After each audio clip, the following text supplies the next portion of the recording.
recordaréis, sí, por así decirlo, de qué es lo que vimos en la anterior clase. Lo que vimos la anterior clase Ujú.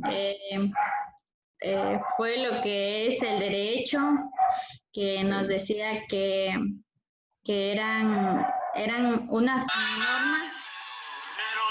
Ay, va a apagar mi celular. No te preocupes. Ya. Que eran unas normas regulatorias. Bueno, ahí usted me hizo en definición cómo era. Eran normas regulatorias. También esto lleva con una conducta humana ante la sociedad. El cumplimiento también dijo ahí. También algo que se Pero ¿para qué refería. sirve el derecho? Más o menos dime tú, ¿para qué sirve el derecho? El derecho es para hacer justicia de algo que tenemos que rescatar, o sea, tener nuestros derechos, tener nuestros derechos, sí, hacer valer nuestros derechos. Ok, ¿te acuerdas que yo te decía más o menos que el derecho es un conjunto de normas, como tú mismo lo dijiste, de normas regulatorias? ¿Sí? Ujú. Que sirven para controlar, para regular a la conducta del ser humano. Y para con eso poder vivir en sociedad. ¿Sí? ¿De acuerdo? Sí. Y decíamos que hay un objetivo o un fin del derecho. ¿Cuál es el objetivo del derecho? ¿Cuál es la finalidad del derecho? Eh, que cumpla con nuestras obligaciones, ¿no? Sería La un justicia. objetivo, ¿no? Así, la justicia y...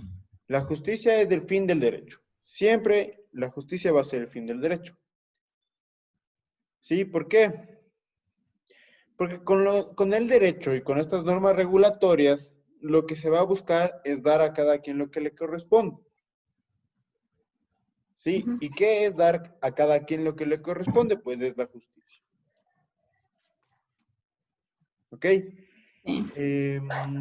Háblame un poco sobre el derecho natural y el derecho positivo. El derecho natural y el derecho positivo. Ujú. El, el derecho natural era lo que usted nos dijo que, ¿cómo le explico? El natural era el carácter moral, el natural, Un o carácter sea, moral. nuestro carácter moral. Y el positivo es lo que nos afecta, o sea, los hechos que nos afecten, ¿Estás como, segura? o sea, sí, porque usted dijo que, digamos que usted dijo que, digamos que a mí me gusta la Biblia y el otro que no está dispuesto, que no le gusta, o sea, eso, ¿Estás segurísima de lo que me dices? creo que sí. A ver, el derecho natural, si bien es cierto, te dije que es de carácter moral, sí, son los principios morales, son las reglas y principios morales de cada persona, Ujú. sí, y yo te decía ahí el ejemplo de que si soy católico o no soy católico, sí, ese es mi principio moral. Ah, ya, entonces lo dije mal. Ya, me Y confundí. el derecho positivo, te decía que es todo lo que se encuentra escrito, Ah, sí. sí, nada de los hechos, de... Sí, sí. Positivo es lo escrito. Es, Ujú. ya, natural Es es. todo lo que se encuentra escrito, por ejemplo, la Constitución, las leyes, todo lo que se encuentra escrito. ¿Sí? Ujú. Ok. ¿Qué más hablamos en la anterior clase? En la anterior clase hablamos de los derechos naturales positivos. También fue que hablamos sobre las fuentes de derecho. Sí, Sobre sobre las las fuentes fuentes, del derecho. Muy bien. sí, sobre las fuentes del derecho. ¿Cuántas fuentes hay del derecho? La Eh, clasificación principal, sí, de las fuentes del derecho. ¿Cuáles son? ¿En la normal o material? En todas. Exacto, la formal y la material. Ajá, la Sí, formal y la aunque material. hayas dicho la normal, Es, es la formal, ¿ok? sí, es la formal, es que me confundí. La formal y la La material, muy bien. formal y la material, sí. Esa es la clasificación, la primera clasificación, por así decir. Sí, es la Ujú, clasificación principal, ¿ok? Que se divide en fuentes formales y en fuentes materiales. ujú. Sí. En las fuentes formales, ¿qué teníamos? La ley, eh, la, la doctrina, Ujú, la costumbre, ujú. la jurisprudencia, en la formal. Y, y en la material era lo que usted decía, la potestad y ¿De el quién, pero? poder. Esa potestad era de, a ver, potestad. ¿Qué es potestad? Eso nos quiere decir como que me olvidé. A ver, Es como una función, una facultad, alguna atribución que nosotros tenemos. Eso es potestad, ¿ok? ya, O sea, es algo que podemos hacer, ¿sí? claro. Esa es la potestad. Y bueno, en la fuente material decíamos que es la potestad de crear normas de una persona. Ujú. En el O, Ecuador se le representa en la Asamblea Nacional, los asambleístas, que son los encargados de crear una norma. sí, aquí tenía anotado y no dije. Sí, sí, aquí está, Ok. ya. ¿Qué es Sí, la jurisprudencia?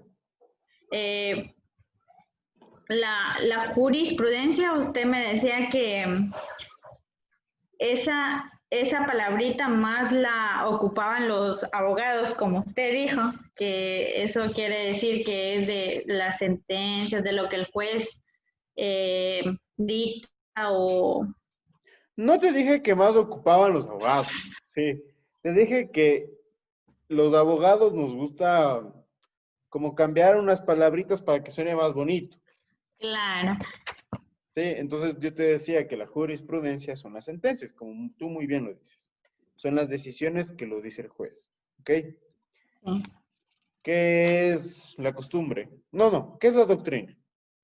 Es- son los libros de los derechos y la teoría. Muy bien. ¿Qué es la ley? Es la norma o la demanda que prohíbe o que nos prohíbe. La ley es una regla, no una demanda, es una regla o una norma Es que un... manda, prohíbe y permite. Eso, ¿Sí? sí.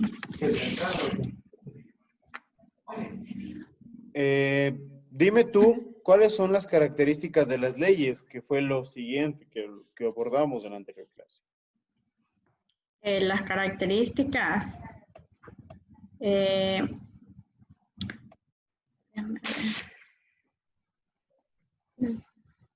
las características obligatorias, Ujú, impersonales, perfecto. eh, las, las permanentes y las generales. ¿Qué es que sean de carácter obligatorios? Eh, bueno, eso dice que se deben respetar y cumplir las leyes contra su propia voluntad, las Ya, obligatorias. ok, en tus palabras, no en las mías. Ah, ya. O sea que debemos hacer cumplir, eh, o sea, la ley para que se haga justicia o para que no solo hacer cumplir, sino debemos nosotros también cumplir. ¿Sí? Es decir, lo que dice una norma, como te dices, de carácter obligatoria, debemos cumplirlo sí o sí. Claro. ¿Ok? Así no nos guste. Así sea en contra de nuestra propia voluntad, lo debemos hacer. ¿Qué es que sean de carácter impersonales? Impersonables. Impersonales, ajá. A ver. Carácter impersonales. Son, o sea,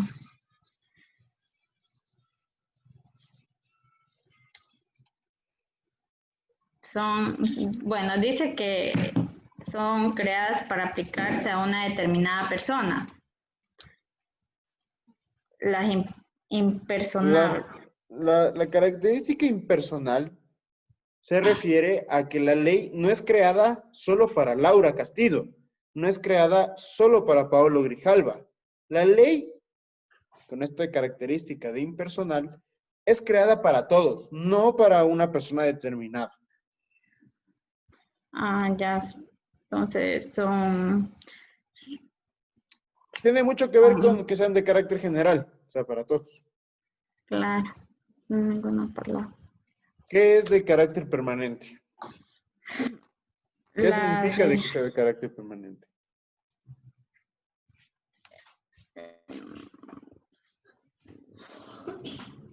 son leyes posteriores De carácter que... permanente decíamos que la ley no tiene una fecha de caducidad. Es decir, que siempre va a estar. ¿Sí? Ya. Al menos de que alguien la derogue o la reforme. Pero de ahí, la permanencia, como lo mismo su propio nombre dice, es permanente. La ley es permanente. No existe el, solo hasta un mesecito va a servir esta ley. No, la ley es de carácter permanente hasta que alguien llegue y lo derogue. ¿Sí? Ya. Sí. Ok. ¿Qué más vimos? Esa pirámide, una pirámide que era... Ok, Se no me vas llama... a decir el orden de la pirámide. Me vas a decir el objetivo de la pirámide. ¿Cuál es el fin que perseguía Hans Kelsen con la creación de esta pirámide?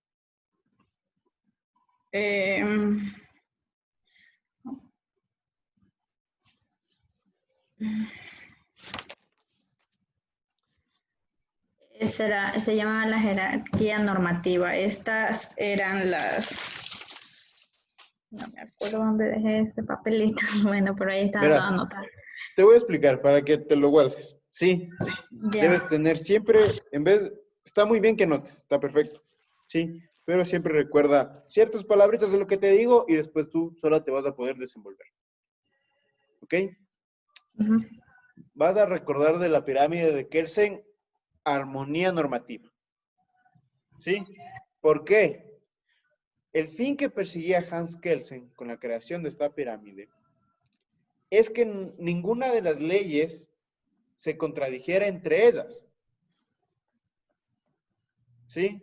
Ujú. Ninguna norma de carácter inferior puede contradecir lo dicho por una norma de carácter superior. ¿Sí? No puede existir contradicción. Por eso hay una armonía, hay una paz entre las leyes. Ya. Por eso es importante la pirámide de Hans Kelsen. Ok, hoy vamos a ver la parte 2 de introducción al derecho. ¿Sí? Antes de continuar, te voy a decir el tema de la instruccional. ¿Sí? Ujú. Vas a crear tú una cooperativa. Yo voy a crearla. Yo, no que sea otra, solo yo la voy a crear. ¿Cómo otra? O sea, puedo coger de otra, de una No, no, cooperativa, no. digamos. Una tuya. Sí, una Una tuya, una mía. que tú, exacto, una que tú creas. Ya. ¿sí? Con tu nombre, lo que sea. ¿Sí? Vas a investigar cuál es el procedimiento de creación de una cooperativa. ¿Sí? Vas a investigar qué debe contener los estatutos de la cooperativa. ¿Que deben qué? ¿Qué debe tener los estatutos de una cooperativa? Vas a hacer también cuántos socios pueden estar en una cooperativa. Ya. ¿Sí? Mínimo de hojas de tu trabajo van a ser 5.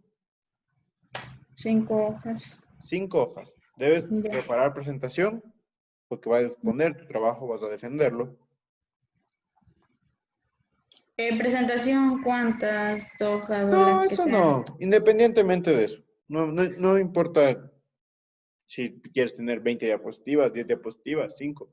Mientras tú te puedas desenvolver y cumplas los 10 minutos que yo pongo para que hables de tu Ya. tema, perfecto. Ah, ya, listo. Entonces, ya. Sí, ese es lo que vamos a hacer como Autoinstruccional. autoinstruccional. Ujú. Si tú pudiste ver la plataforma, ya está cargado un PDF, ¿sí? Se llama Origen del Derecho. Ya. ¿Ok? En este PDF, lo que quiero que hagas es un resumen con ideas principales. Ya. ¿Sí? Ahí está, se encuentra también ya colgado para que puedas subir el deber. ¿Sí? Si no estoy mal, también está para presentar la semana de la síntesis semanal y un foro. Ya. ¿Sí? Para que lo realices. Tienes hasta el 30 de octubre para hacerlo. Ya. Ok, vamos entonces con la clase del día de hoy.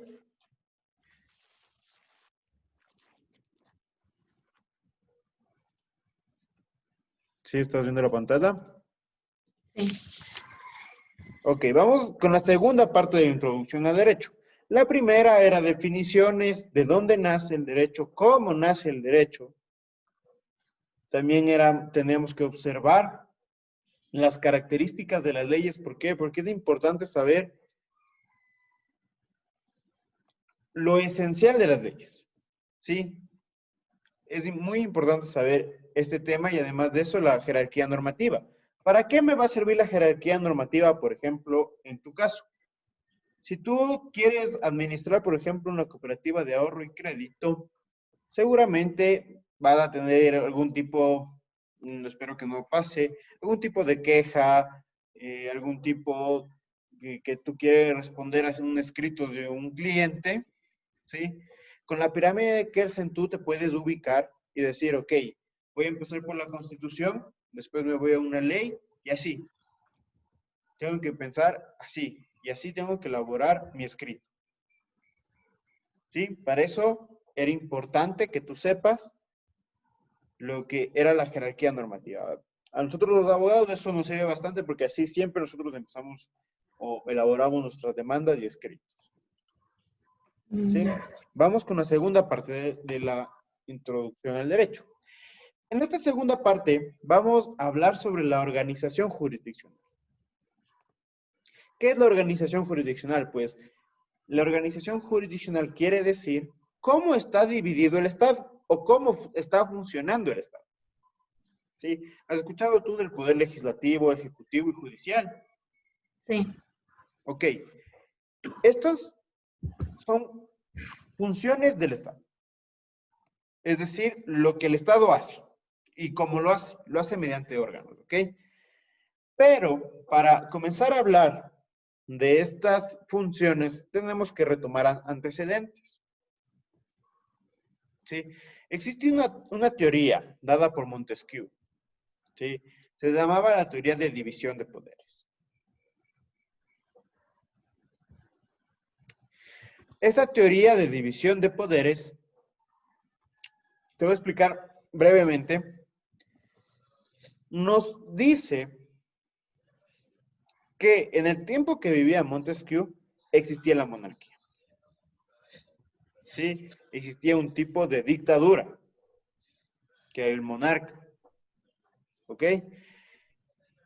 Y Montesquieu, para crear su teoría, él comenzó a pensar y decía, ¿cómo una persona, solo una persona, puede administrar, puede crear normas y puede sancionar al incumplimiento de las normas? ¿Cómo una persona? O necesita ayuda,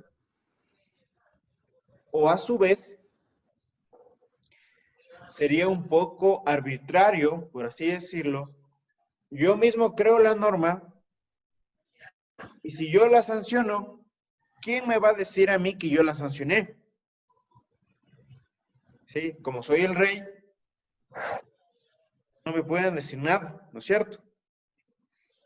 Entonces, Ujú. Montesquieu en su teoría nos explica brevemente lo que yo te acabo de decir y nos dice que se debe establecer diferentes funciones. Y ahí nace la función legislativa, la función ejecutiva y la función judicial. ¿Sí? Son los tres pilares del Estado, cómo funciona el Estado. ¿Sí? El legislativo, ejecutivo y judicial. ¿Para qué me sirve o para qué sirve al Estado el legislativo? Pues es para poder crear normas, poder crear leyes. ¿Sí? ¿Para qué me sirve el poder ejecutivo? Es para administrar, ¿sí? Y gestionar las labores públicas. ¿Para qué me sirve el judicial? Para hacer cumplir lo dicho, para hacer cumplir las leyes. ¿Sí? Es el poder judicial. En el Ecuador, y siguiendo con nuestra Constitución de la República del año 2008, te voy a decir quién conforma cada poder. ¿Sí? En el Ejecutivo se encuentra conformado por presidente, vicepresidente y ministerios. ¿De qué se encargaba el Ejecutivo? Pues de administrar. Ellos administran el presupuesto estatal, etcétera. Diferentes temas más o menos de presupuesto y de obras nacionales más, ¿sí? Obras nacionales. El legislativo es el poder que crea las normas y está conformado por la Asamblea Nacional. Sí, eso se encuentra en el artículo 118 de la Constitución. En el Poder Judicial se encuentra conformado por cortes y tribunales. ¿Sí? ¿Qué es el Poder Judicial? Para hacer un poco de memoria, el Poder Judicial son los encargados de hacer cumplir las leyes del Estado. ¿Sí? Es decir, los jueces. ¿Ok? En el Poder Judicial existen también órganos auxiliares. ¿Sí? Es decir, que le ayudan al Poder Judicial para poder cumplir esta labor de sancionar a las personas que incumplan. Y los órganos judiciales es la Fiscalía General del Estado y es también la Defensoría Pública. ¿Sí? ¿Sabes tú qué es la Defensoría Pública o has escuchado alguna vez? Mm, he escuchado, pero no sé a qué se Ni idea qué refiere. también será eso. Ajá. A ver, tú has visto películas, seguramente sí. ¿Has visto en las películas que cuando se les llevan detenido a una persona o se les llevan preso, le dicen, usted tiene derecho a un abogado, si no puede pagar uno, el Estado le dará uno? Mm, ¿Sí? ¿Has escuchado eso? sí. Eso hace la Defensoría Pública. La Defensoría Pública son los abogados del Estado que les dan a las personas que no pueden contratar a un abogado. Ah, ya. Más o menos, por así decirlo, son abogados vistos para ti, vistos para mí, vistos para cualquier ciudadano. Son abogados gratis que nos da el Estado. ¿Sí? Ujú. Aquí vienen, después de estos tres poderes, vienen lo que son los dos poderes creados en el Ecuador.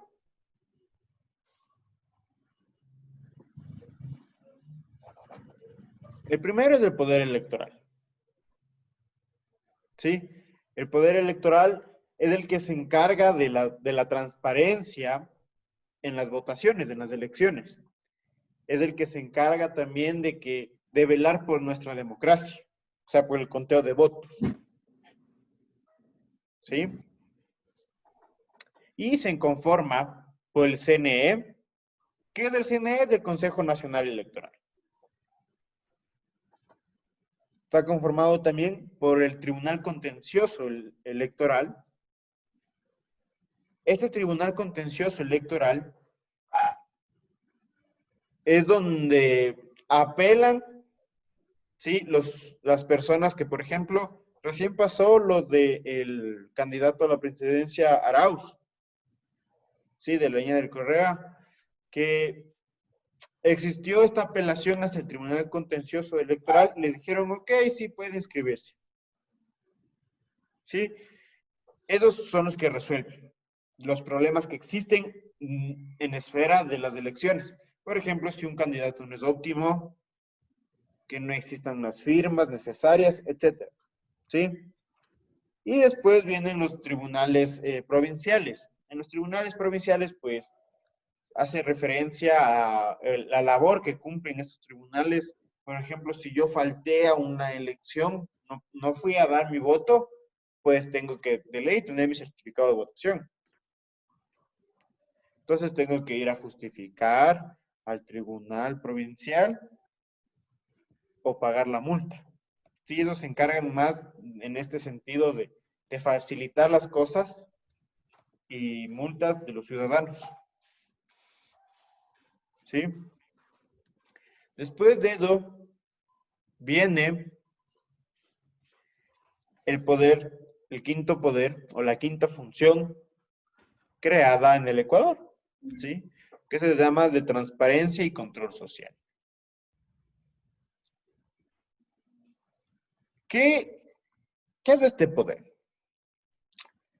Es como si nos dijeran, tengan ciudadanos, ustedes también tienen un poder. ¿Para qué les va a servir este poder? Pues para controlar todas nuestras labores de los demás poderes. Es decir, más o menos es un órgano de control ante el Ejecutivo, Legislativo, Judicial y Electoral. ¿Sí? ¿Quién controla este quinto? ¿Quién conforma este quinto poder? ¿Quién conforma este quinto poder? Está conformado por el Consejo de Participación Ciudadana, la Contraloría General del Estado, las superintendencias, la super de bancos, la super de compañías, la superintendencia de Economía Popular y Solidaria, la superintendencia de Control y Poder del Mercado, etc. Y la Defensoría del Pueblo. Sí, aquí quiero que prestes mucha atención, que no existe, bueno, existe una diferencia entre la Defensoría del Pueblo y la Defensoría Pública. ¿Sí? La Defensoría Pública, dijimos nosotros, que es como abogado gratis que nos da el Estado.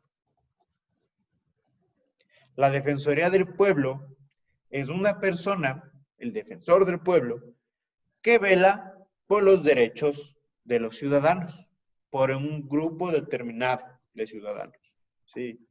Por ejemplo, sería hace un año, 2 años tal vez, cuando estaba mucha la migración de los ciudadanos venezolanos, el Ecuador sacó una resolución que decía que los ciudadanos venezolanos y de cualquier otra nacionalidad debe presentar el récord policial para poder entrar al país. ¿Sí? Aquí hay un gremio, ya dentro del Ecuador hay un gremio, es decir, un grupo de ciudadanos unidos venezolanos, y fueron a presentar esta queja ante la Defensoría del Pueblo. la Defensoría del Pueblo o el defensor del pueblo es abogado. ¿Sí? Y presentaron la demanda, respectivamente, para que sea quitada esa obligación de presentar este récord policial. ¿Sí? ¿Por qué? Porque decían que afectaba sus derechos, la discriminación, etc. ¿Estamos entendidos? ¿Estamos claros hasta aquí? Sí. Segurísima.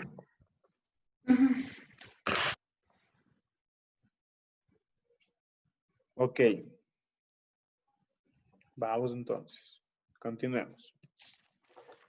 Ahora te voy a hablar de los tipos de persona.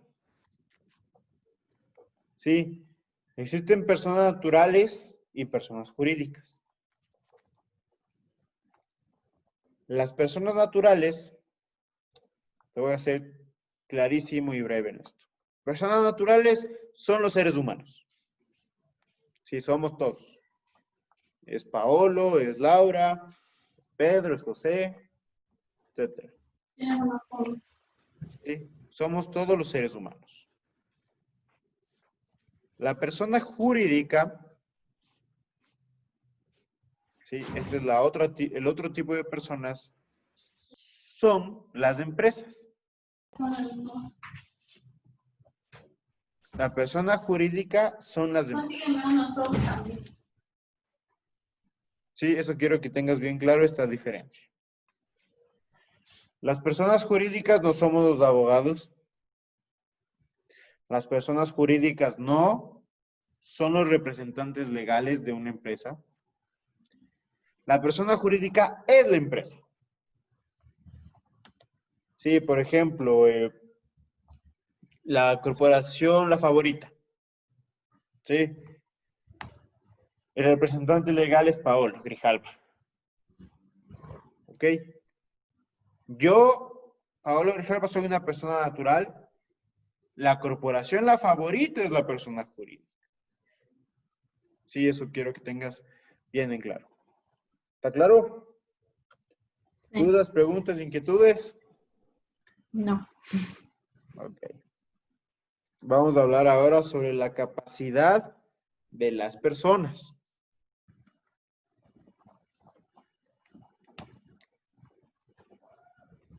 ¿Qué piensas tú que es la capacidad?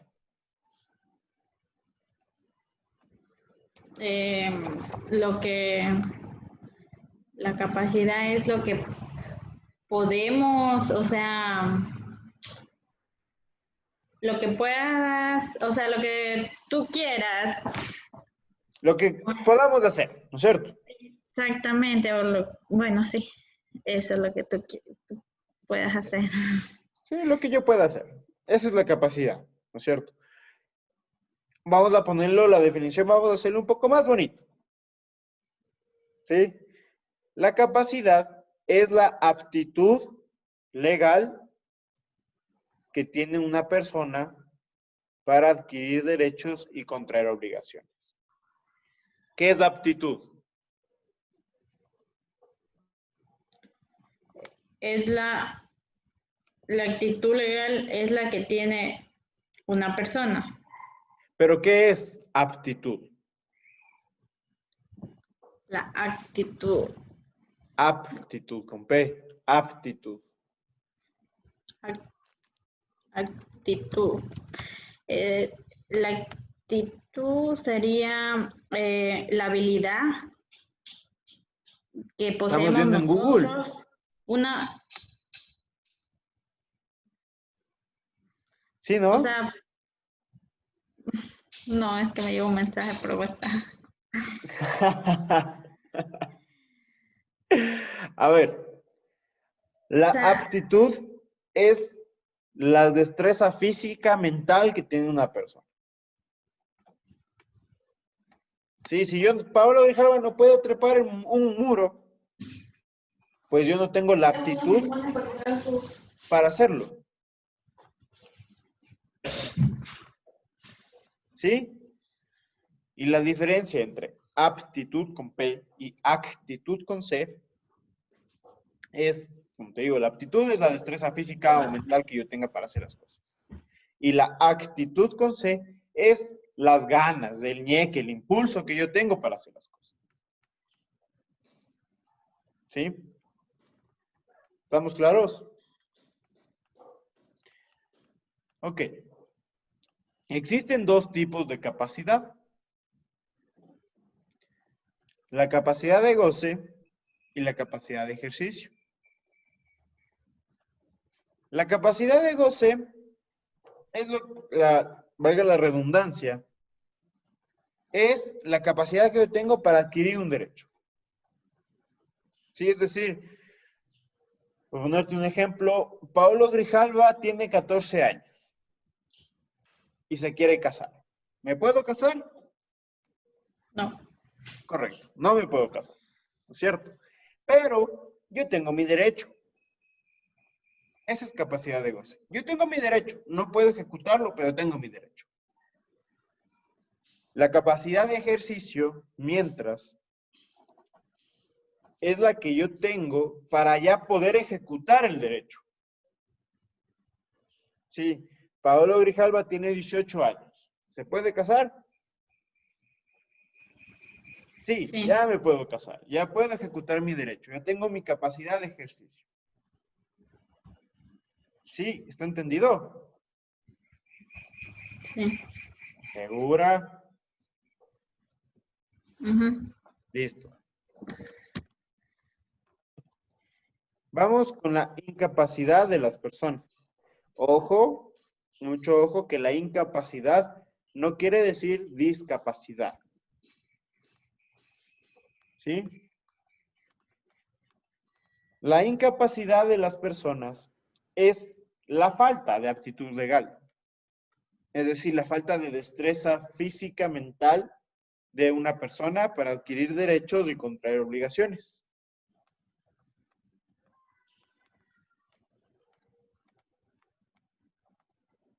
¿Sí? Ujú.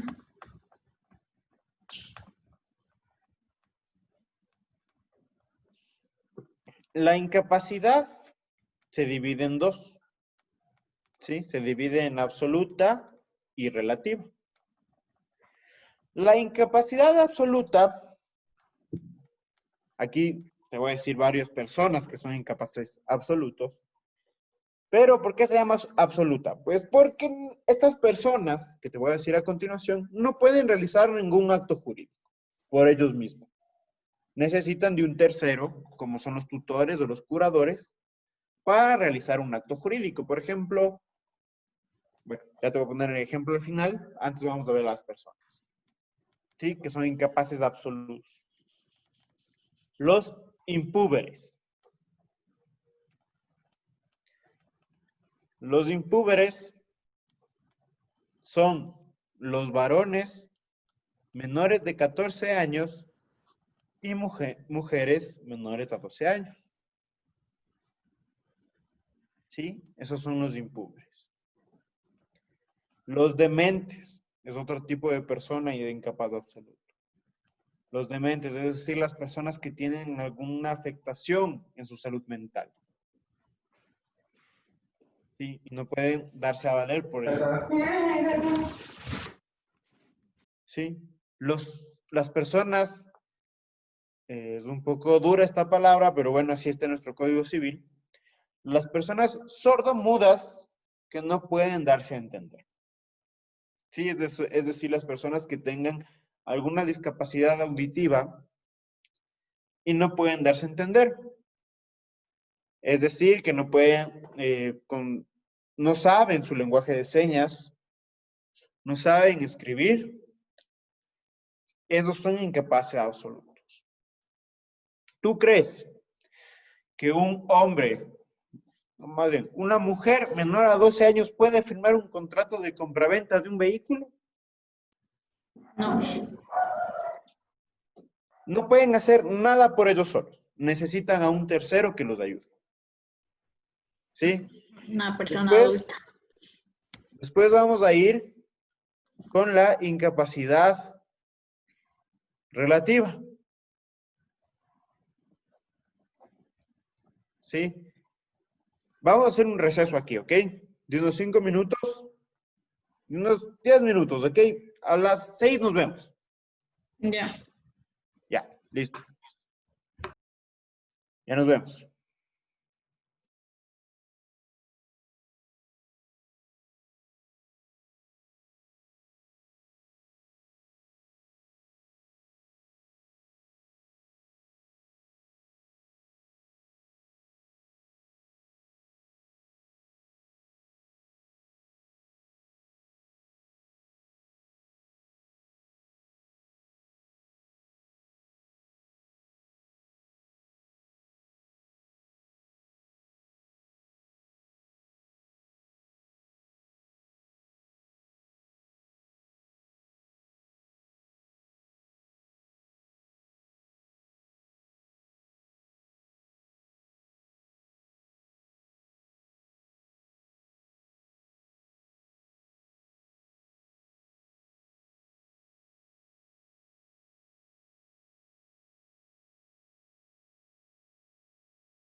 Laura.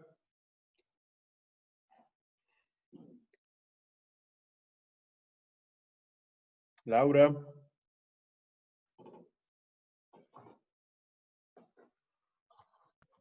Sí, Listen, aquí estoy, solo estaba por aquí.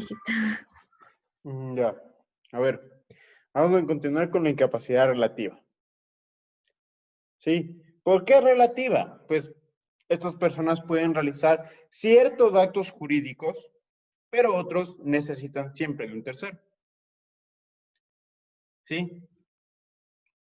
¿Quiénes son las personas con la incapacidad relativa? Son los púberes, los varones mayores de 14 años y menores de 18, y las mujeres mayores de 12, menores de 18. ¿Sí? Esos son los púberes. ¿Quién más es una persona incapaz relativa? Son los toxicómanos. Los toxicómanos son las personas adictas a las sustancias psicotrópicas. ¿Sí? A las drogas. Esos son los toxicómanos. La siguiente persona que tiene una incapacidad relativa son los ebrios consuetudinarios. Es decir, los alcohólicos. ¿Sí? La siguiente persona son los disipadores.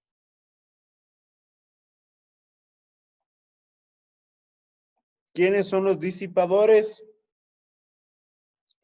Pues son las personas que pierden desproporcionadamente su economía. Por ejemplo, las personas que les gusta apostar, los apostadores.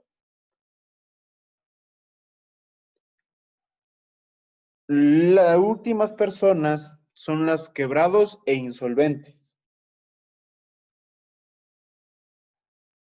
¿Sí? Aquí hay una diferencia. Bueno, la quiebra y la insolvencia es lo mismo. Es decir, que te quedas sin liquidez en tu economía. Sí, o sea, no puedes pagar deudas con nada ya. Sí, la diferencia entre quebrados e insolventes es que los quebrados son las personas jurídicas y los insolventes son las personas naturales. ¿Sí? Hasta aquí es la clase del día de hoy. Sí, espero que realices el deber y te voy a subir ya otro deber, ¿sí? Para que lo vayas haciendo y no te olvides de hacer el autoinstruccional, ¿ok? Listo, entonces...